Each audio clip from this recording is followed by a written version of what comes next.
So, how many of you guys get the luxury of being out of school this week? Woo! Yay, vacation week at the fair. Woohoo! Yeah, so, has any of you guys been getting help from this Real Friends series, hopefully? No? Okay, well, let me try it again. Has anybody been getting help from this series that we've been in about Real Friends? Good, okay. So, if you've had to miss the last couple weeks, to let you know, those sermons are on YouTube now. So, when you leave here, as Megan said earlier, go follow us on, it's pulse.youth. You can follow us on there, and you can keep up to date on our sermons if you have to miss, and you'll never have to miss a sermon ever again. So, that's pretty awesome that we have that capability now. So, to give you a recap of what we talked about the last few weeks, week 1, we discussed that we need to be the type of friends that we desire to have. And we talked about 3 different points. Does anybody remember point 1? We need to be friends that are forgiving. We need to be friends that are, no, I think the first point, I'm sorry, let me take that back. The very first point that we talked about was we need to be friends that are filling, meaning that we need to be friends that lift each other up, that are encouragers, and not people that's always putting others down. We also need to be friends that are faithful. Yes, because I already said it, and that's why you guys knew it. I'm just teasing. No, we need to be friends that are faithful, meaning that you need to be there for your friends. You need to be there no matter what's going on in their life, through the good, the bad, the ugly. You need to be there for your friends. And the last point we talked about was you need to be a friend that is forgiving. Yes, a friend that is forgiving, meaning that sometimes your friends do something that really, really hurts you, and the reality is a lot of us want to just cut those friends completely out of our life. Like, I'm never talking to you again. Don't talk to me. Don't call me. We're done. You know, so like a lot of you ladies have that. Like, I'm done with you. And so like, never even look at me again. Like you're deleting them off of all your Snapchats, your Instagram. Like, I'm done. They're dead to me. So you have that, right? But what Jesus taught us is that we need to be friends that are forgiving, because Jesus forgave us when we didn't deserve it. Jesus forgave us of all of our trespasses. And last week we kind of flipped a little bit. So if you missed last week, we talked about that some of us in this room have too many friends in our life, meaning that we can have too many voices and too many influences in our life. And the reality is probably a lot of you guys have those friends in your life, and you probably say, well, they're my friend. Yeah, they're my friend. She's my friend. He's my friend. We're friends. But the reality is they're probably not a friend, but maybe they're in their own category. And we talked about 3 different categories. Anybody name a category we talked about? Fans, yes. So there's those people in our lives that are fans. They only follow us because they are fans because of what you do. So some of you guys might even be dating a fan in your life because of the things that you do for them, or certain people only look to you because they are a fan of you. But not just a fan, but also there are fans and there's also followers, right? So there's fans, there's followers. Followers are the people in our life that we have influence over. And then there's the last category that we talked about, that was friends, yes. And there's 3 different types of friends that we need to have in our life. You need to have a friend that can fight alongside you, meaning that you need friends in your life that can fight with you. Because if you're the only Christian in your friend group, you're going to become really tired of fighting other people's battles all the time, right? So you need, because we talked about David, and David, he wasn't the only person in his group that could kill giants. He had other ones around him that could slay giants as well. And the next thing we talked about was we need friends that are against us. And so it's like, whoa, like that doesn't make sense. So a true friend will be against you, meaning that sometimes we make dumb, poor decisions. Sometimes we say, hey, we're going to this party where we know there's going to be drugs, alcohol, this stuff. We know there's going to be things that's going to be like really inappropriate that we know we shouldn't be doing. And so we need to be friends that will say, hey, you don't need to go to that party. Or you need friends in your life to say, hey, you probably shouldn't date that guy because he's a loser and he doesn't really care about you and his heart's not in the right place. So you need those friends in your life that will do that. And then lastly, you need a friend that will fight for you. Meaning that you need friends in your life that when you go through a really difficult time, because there's just times, if we're really honest, we can't even fight for ourselves, right? where we're just like really down, really depressed. It's like we don't want to go on. Life's over. But you need a friend in your life when those moments come that will fight for you. And how we talked about and how we ended that was you got your friends who sometimes we keep over here. Sometimes I think a lot of us keep our fans the closest to us because they make us feel really good about ourselves. Some of us keep our followers really close to us because we like that we have influence and we have authority in their life. Some of us will keep our friends all over here and we got our fans closest to us. But the reality is you need your friends to be the closest ones to you, those ones that really know you and care about you. All those other people are important in your life, but you need to make sure that your good friends are the ones closest to you. But how we ended that was that our identity can't be in any of those things, right? Don't put your identity in your fans, your followers, or your friends, because what Jesus understood, that your good friends, sometimes your even closest friends will let you down. Sometimes even your closest friends will stab you in the back, because Jesus, one of his closest friends, when Jesus was on his way to the cross, said, I don't know him. I don't know Jesus. And he denied even knowing his own friend. So, what our identity needs to be in is in our Father. If your identity is in the Father, if your identity is in God, friends can come and go, followers come and go, fans come and go, but it won't affect and it won't change who you are because you're rooted and you're grounded in the Father. Good enough recap? Perfect. Moving right along. So tonight, we're going to be talking about this next topic.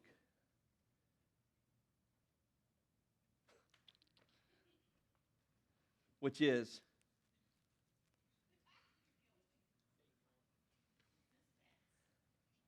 are you a friend or are you an enemy of God? And we're going to dive into that. Now, when I was growing up, guys, I was that really like pesty little brother, you know. I drove my older sister crazy. But I would, my sister was public enemy. Like, she was my main enemy in life. Like, I did not like my sister. She did not like me. And the bad thing was I was trying to fight this battle that I just couldn't win. I got a picture here of me when I was little. So this is me, and this is my sister. I've got like, I don't know what I'm wearing. I've got like these Bigfoot slippers on. So my sister was like, my sister's like 5'11". She's super athletic. She was center on their basketball team, you know, like their star basketball player. And here I am, like this little 4'8" puny kid with a bowl haircut and Bigfoot slippers on. So I would try to fight her, but here's the thing: is like here's how I fought her. So I'll give you guys an idea of how I would attack her. Okay, we would get home from school. She would be sitting in the recliner, kicked back, and here was my go-to move. Like, as soon as she was sitting down, as soon as like she got me mad or upset, it's like, all right, I'll get you whenever you're not looking. And what I would do is I would like run by her and like boom, like hit her in the head, or I would like pull her hair, and I would just take off running. You know, so it's like you got to catch me if you're going to try to get to me. So I would do that, and we in my house that I grew up in, we had like our living room, we had our kitchen, and then we had our dining room, and then we had our front, what we called our front room. And there was a wall kind of separating in between the two, but there was like this circle where you could just run around in a circle. So that's how I got away from her. I would just sprint around the circle until like I wore her out. And you would have to, the tactic was, the way that you had to do this was you had to like get in the middle of the walls and like watch from each direction, because she could like switch direction at any time. And you had to be prepared for that moment, because when that happened, like she could catch you. So you had to always like stop in the middle, like which way is she going to come? And then I would always be like one step ahead of her and outrun her until I wore her out, or I would just make her more mad. And then finally what would happen was it would get to a moment like this, which is how most times it ended, which is her pulling my eyes out and holding me down and basically, you know, like humiliating me, because that's the way it ended. Now, I said all that to say this. You can go to the next picture so we're not distracted here. Just go back to that main slide there. I tell you all that to say this, is that my sister, I didn't get along with her. We were enemies, right? But the reality is that I was fighting someone against someone that was actually really for me. And the crazy thing is that my sister actually did do a lot of good things for me, but I didn't really realize it because I was always fighting her. We was always in turmoil against each other because any girl that like tried to date me or whatever, like my sister would run them out of the room because she knew like you're not dating my brother because you're not good enough. So my sister protected me and like kept me from probably a lot of bad relationships, right? But I didn't see that at the time, right? And she ran, thank goodness she ran them all off, and I landed with the prize of them all that she didn't run off, which is my beautiful wife, Rihanna. So that's what happened, though. So I was trying to fight a battle against me. Here I am, like 4'8", and here she is, like this towering 5'11" center that can punch harder than any guy I know. I was trying to fight a battle that I could not win. And I was fighting against someone that was actually really for me. But the reality is, I said all that to say this, is that a lot of you in this room are fighting a battle that you just can't win. That you're fighting on a daily basis sometimes you're just on a weekly basis. Your life is just constant turmoil, and you're constantly fighting against someone that is for you and not against you. And what I mean by that is the creator of the universe, God in heaven, is for you, and he's not against you. He didn't come to bring you harm, but he came to bring you good. He came to give you life and to give it more abundantly. But a lot of us in this room are fighting against someone that was actually for you and not against you. You're fighting against God, and you would say, like, no, I'm not really doing that. But your life and your actions say otherwise, because the way that you're living your life says, I'm not for God, I'm against God. Because the way that you're living your life is living in total rebellion against all the things that God says in his word. And you think, well, I'm just a teenager. I can kind of live the way that I want right now. I just want to kind of explore. I want to try to figure out who I am right now. The reality is that you're going against God. And you're fighting against what he says is true about you. The Bible says this, that don't let anyone put you down because you're young, but set an example for everyone else. Set an example for the older people and everyone else. Set an example for them. That's what the Bible says that we need to do. Like you guys are setting an example right now. You guys can set an example in your schools and in those people around you by how you live your life.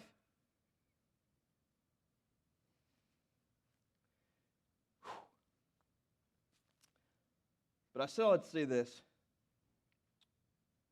and this is our key verse for tonight. James 4:4, it says this. It says, you adulterous people, don't you know that friendship with the world means enmity with God, against God, which means, hostility towards or war against God? Therefore, anyone who chooses to be a friend of the world becomes an enemy of God. I don't know about you, but that's a pretty scary verse.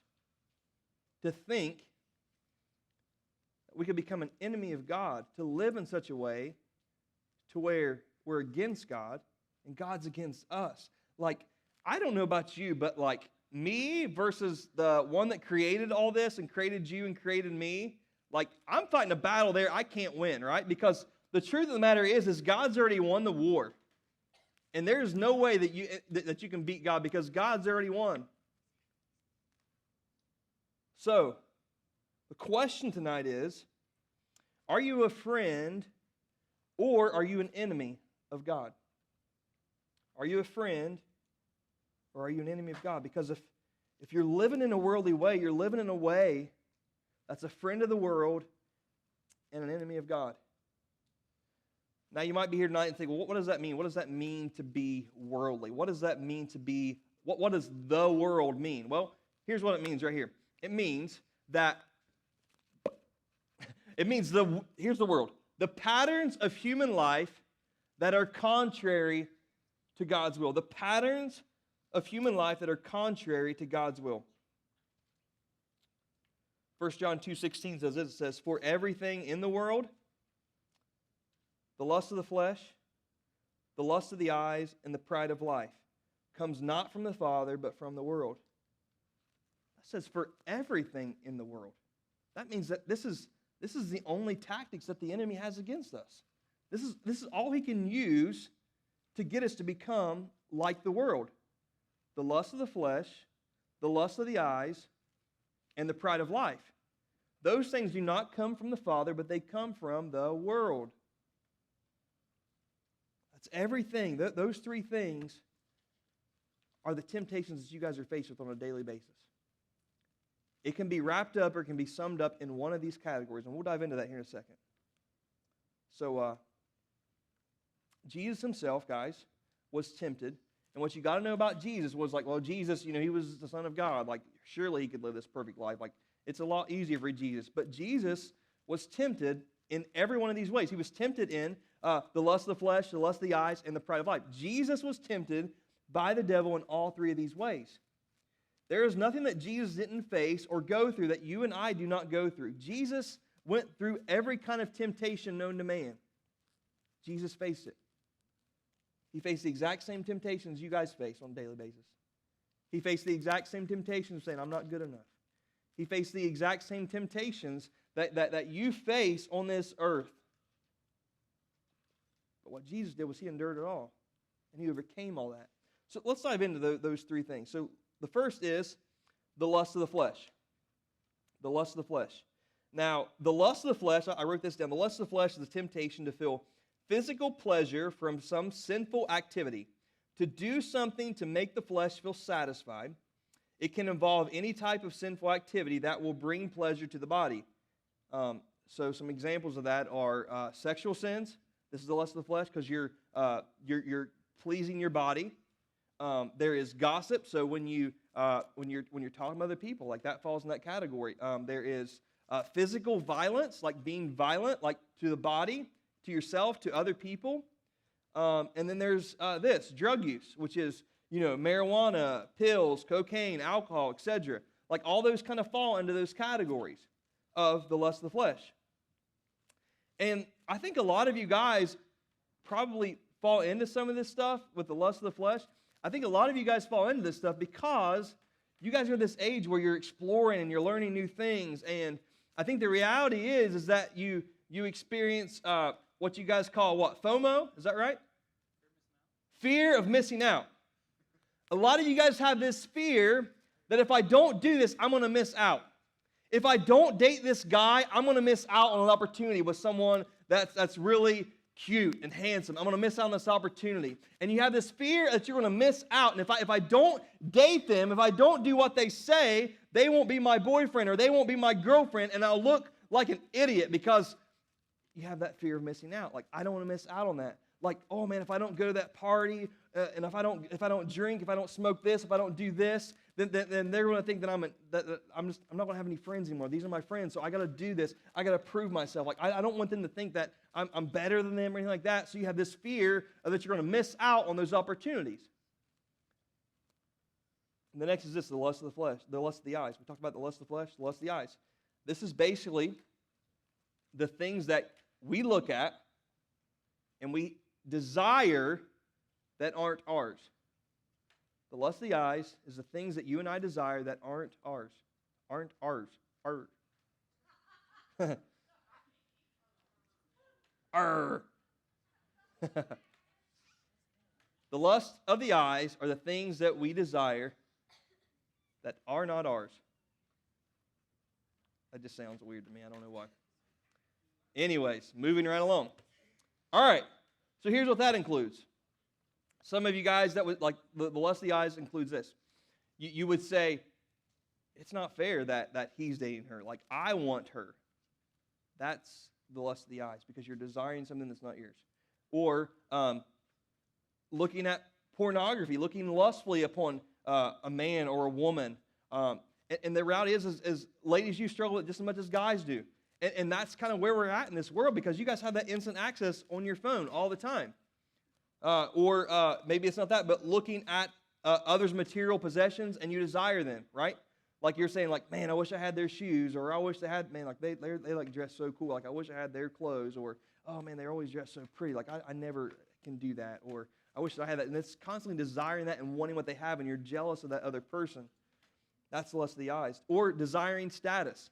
A lot of you guys will do anything and everything on social media just to fit in or just to get another like.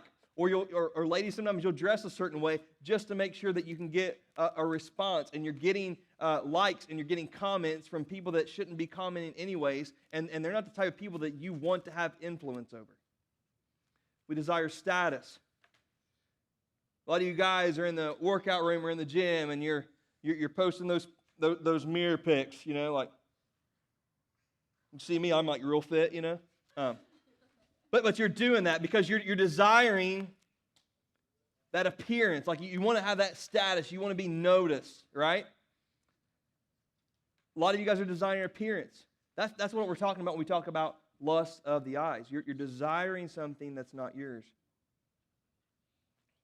And the last is this, the pride of life. The pride of life is that sinful temptation for excess greatness of power that we all feel a temptation to attain. Pride itself is one of the sins that God hates the most.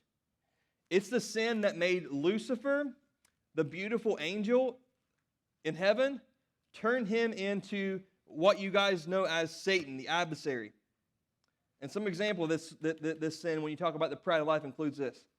Desiring to get credit or glory for something that you didn't do or that God did, and you're desiring to get credit for that and glory for that. The next is desiring for others to worship us or hold us in excess or esteem, basically to make a name for ourselves.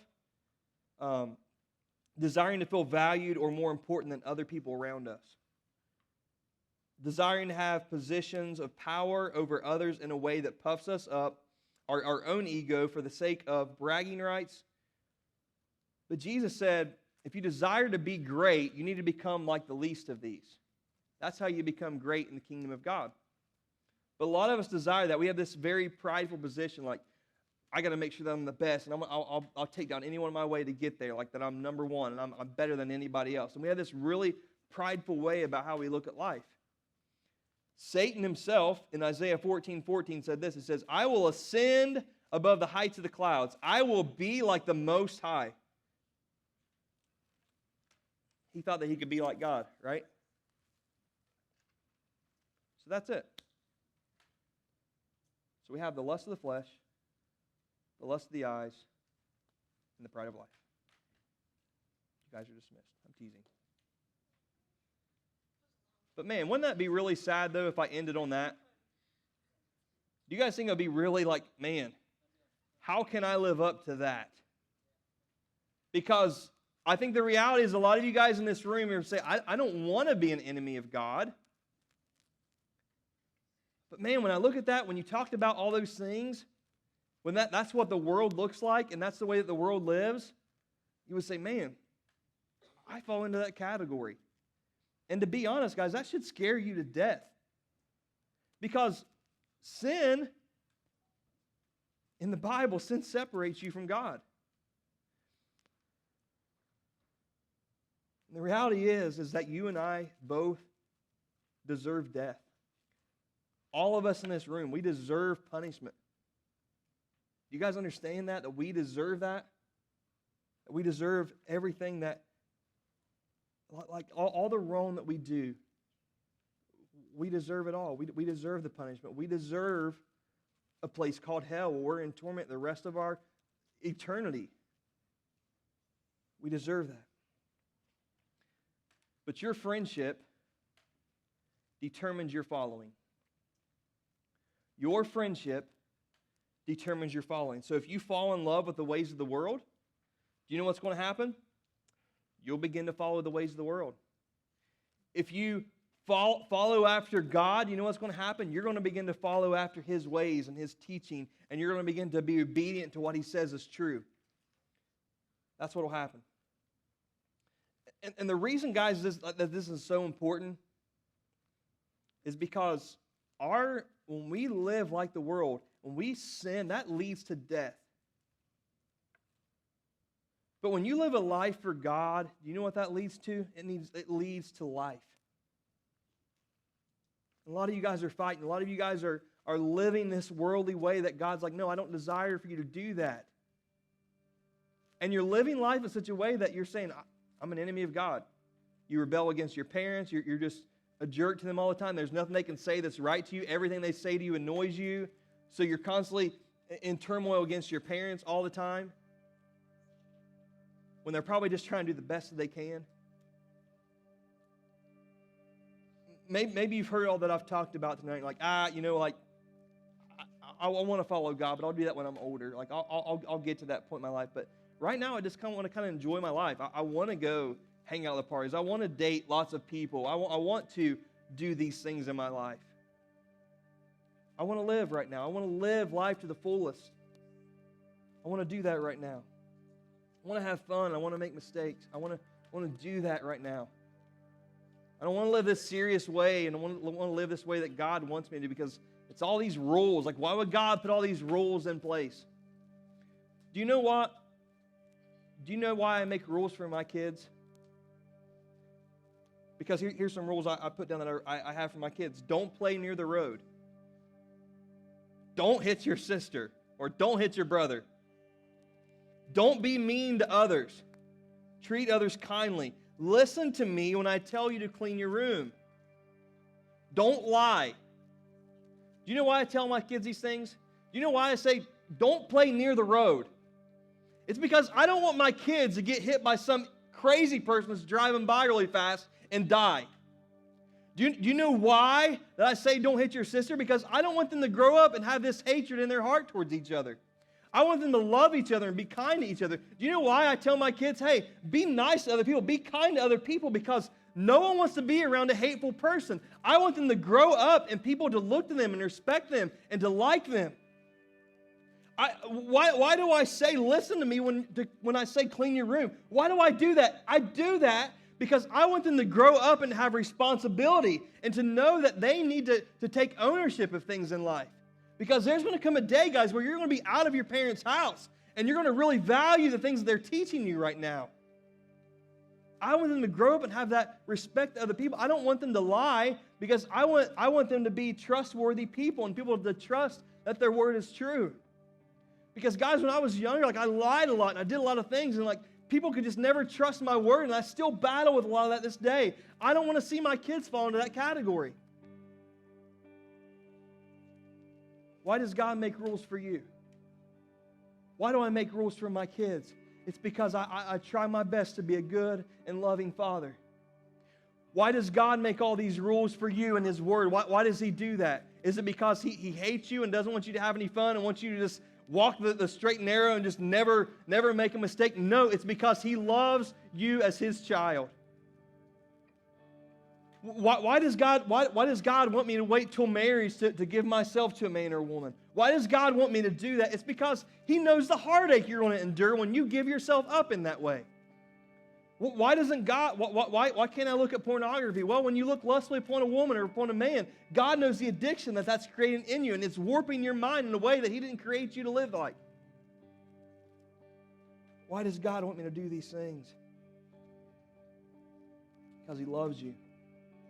He loves you. And the sinful things that this world has to offer will do nothing but destroy your life. And a lot of you guys have found that true. The things that you've fallen into and the things that you've done outside of God's Word, tell me this, what good has it brought your life? You might not be experiencing the effects of that now, but I'm telling you, over time, you will experience that. As Aaron's been talking about on Sunday mornings, you will reap what you sow. Why does God do that? Because here's the thing that God knows, guys, is God knows that sin, God knows that sin looks good and it's enticing to you guys. Think about it. Like the things that you guys fall into and the temptations you guys fall into, it's not going to be scary or terrifying, right? You're not going to see the devil. You're come over here, you're not going to do that. But man, the devil masquerades as this angel of light. And he can make it look very, very good and very, very enticing. He masquerades as an angel of light. He makes things look good. He makes things look good and he makes things feel good to convince you that it's right and it's okay. Let me just be honest with you guys. Just because it looks good and just because it feels good does not mean that it's always right. A lot of us are falling into the pleasures of this world. And the way that you're living your life is saying, I'm against God. The way that you treat your parents is saying, I'm against God. But guys, listen. Jesus came and He died for you. Let me end with this verse here. This is Romans 5:9-11. It says this. It says, much more than having now been justified by His blood, we shall be saved from the wrath of God through Him. For if while we were enemies, we were reconciled to God through the death of His Son, much more having been reconciled, we shall be saved by His life. And not only this, go to that next verse, but we also shall exalt in God through our Lord Jesus Christ, through whom we have now received reconciliation. If God showed such dramatic love to you when you were enemies, if He shows that kind of love and you're against God, if He shows that kind of love to His enemies, think of the blessings that we will enjoy once we are reconciled to God, once we come back to the Father. If God does this much more for His enemies, how much more will He bless and how much more will He love His friends? Because here's the thing, guys, as God is forever done dealing with believers on the basis of wrath. He's done with that. He may like try to discipline you like a good father does. Why would God do this? Why would God take this guy out of my life? Why would God take this girl out of my life? It's because maybe you realize maybe what God's trying to do is trying to direct your life when you're making dumb decisions because He's a good and loving Father. God is forever done dealing with believers on the basis of wrath. It may discipline you, but not in punishment or payment for their sins.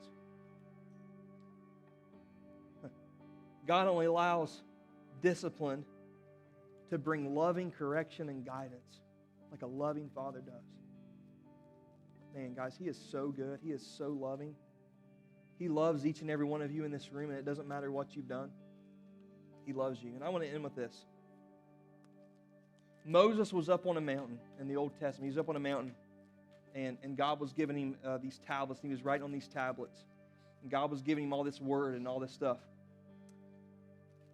And God says, He looks down at the Israelites, which Moses had just led them across the Red Sea, led them out of slavery, and they're now in the wilderness, and they're heading on their way to the Promised Land. And they're there, and God says, Moses, go away from me because your people down there are worshiping a golden calf. They've taken their earrings off, and they formed this golden calf, and they're worshiping this golden calf. So go away from me, Moses, because I'm going to destroy those people.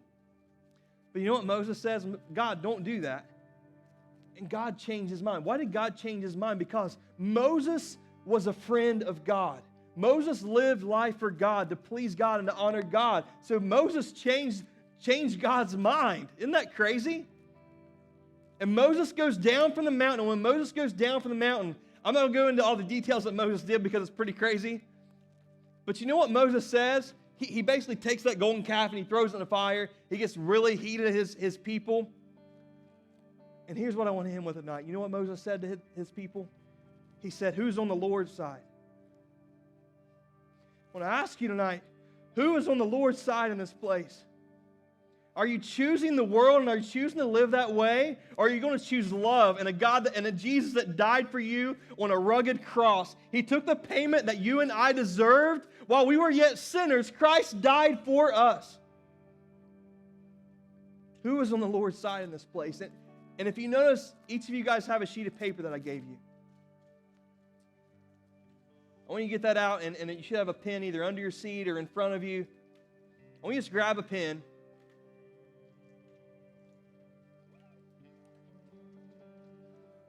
And here's what I want you to do. Because as I was talking tonight, I'm sure that there was one word or there's something that I talked about, you would say, oh, yeah, that's a big struggle for me. That's heavy for me. Like, yeah, that's the one thing that I battle with. Or you might have heard multiple things like, yeah, I battle with that. Now listen, you don't have to write on this paper, okay? This is not something that you have to do. I'm not forcing you to do that. If you want to sit in your seat and not write at all, that's okay, okay? I want you to know that you have that freedom. But some of you guys have been dealing with some of these things. Some of you guys have been dealing with the lust of the flesh, the lust of the eyes, the pride of life. What are those specific things that you've been indulging with in the world? What are those things that you've been going against God and His Word, and you say, yeah, I've been doing this? Just start listing all those things down on that paper. And here's the thing, is I want you to know, is that nobody's going to look at that. I'm not going to look at that. Nobody's going to look at your paper, okay? I want you to begin thinking about that. Begin praying, like, God, show me, like, am I going against you in any ways? What are the ways, God, that I've not honoring you? How can I honor you more, God? I feel like I've been living a good life because a lot of stuff we talk about, but just begin to pray about that. Begin to ask God, God, what is the things in my life that I'm going after? And as He plays, I want you guys to just like really mean it and say, you know what? I am tired of living a life against God, and I don't want to live that way anymore. And as Josh plays this last song, I want to just challenge you guys. You just want to come up and just throw it in the trash can. Because that thing in your life, you're saying, from this day on, I'm not going to let it define my life. I'm not going to let it decide who I am. Because I choose to be on the Lord's side. And to step out and do that, guys, that takes a lot of boldness. But man, just begin to pray. If you just don't know, just begin to ask God, God, what are those areas? Write it all down, whatever it is. Man, I struggle with a boyfriend. Man, I struggle with just gossiping about people all the time. Man, I struggle with looking at pornography. Like, what are those things in your life that you're struggling with? And as He plays, begin to write those down and begin to, and what you're saying when you're coming up here, you're signifying this, from this point on, I'm choosing that I'm going to be on the Lord's side. You're going to fall. You're going to mess up. But when you do, you come back in your mind, Satan, I am on the Lord's side, and I choose to live that way. And as He plays, I want you to just come up and just do that. Just whenever you feel led to. If you don't want to, you don't have to. We're just going to wad that up, and let's just say that this is the enemy right here. And we're just going to throw it in his face and say, no more. Because I'm taking a stance here tonight that I am on the Lord's side. And I choose to be a friend of God and an enemy no longer. So yeah, as He plays, you can just sit there. You can pray. Whatever you want to do. If you want to talk to one of the leaders, if you want to pray tonight, you can do that. But as He plays, just go ahead and just pray. Ask God, what are those things?